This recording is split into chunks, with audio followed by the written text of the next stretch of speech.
natin sa linya ng telepono, walang iba kundi ang Assistant Secretary for Agribusiness, Marketing and Consumer Affairs ng DA, Department of Agriculture, walang iba kundi si Attorney Genevieve Belicaria Guevara. Attorney, good morning. Good morning po. Kayo pong mga tagapanood at tagapakinig po. Magandang umaga po. Maraming salamat. Kala ko makakasama namin kayo bayan. Oo, ano na may technical, ano lang po. Okay, anyway, malino naman ang signal natin, no? Kasi nakatuba ulan dyan. Saan ba kayo ngayon? Andito lang po sa Quezon City. Medyo ano lang po kasi.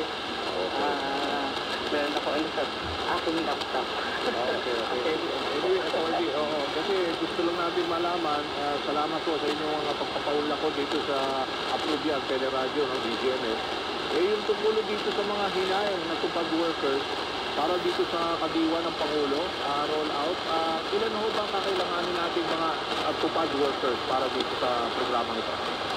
Well, ang initial po natin nangyari po dito ay yung Sidoli po muna po yung nag-hire ng mga tupad workers para po sa pag-repack, ano? At pag-distribute po ng ating mga P20.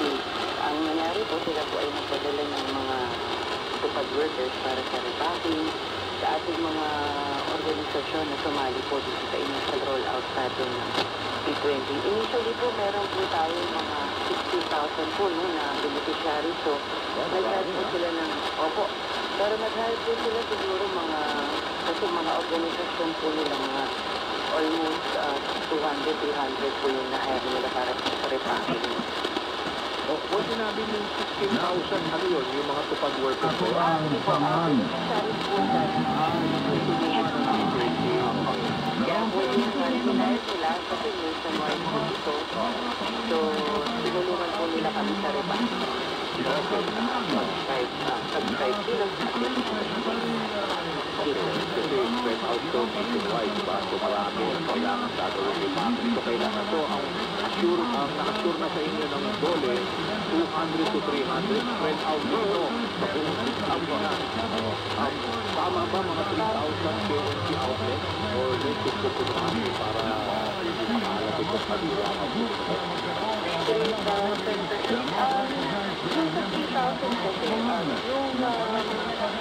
ang dito pa kasi sa initial rollout natin after that, yung mga organisasyon pa muna, yung mga nag-assert, yung accredited po ng DOLE, nasa 500 po ito, initially yung kanilang bibigay sa atin, pero sa rollout po natin, nasa almost 100 yung sumali din yung 13 po na initial rollout. Pero ang target po natin, 500 organizations that will cover around 120,000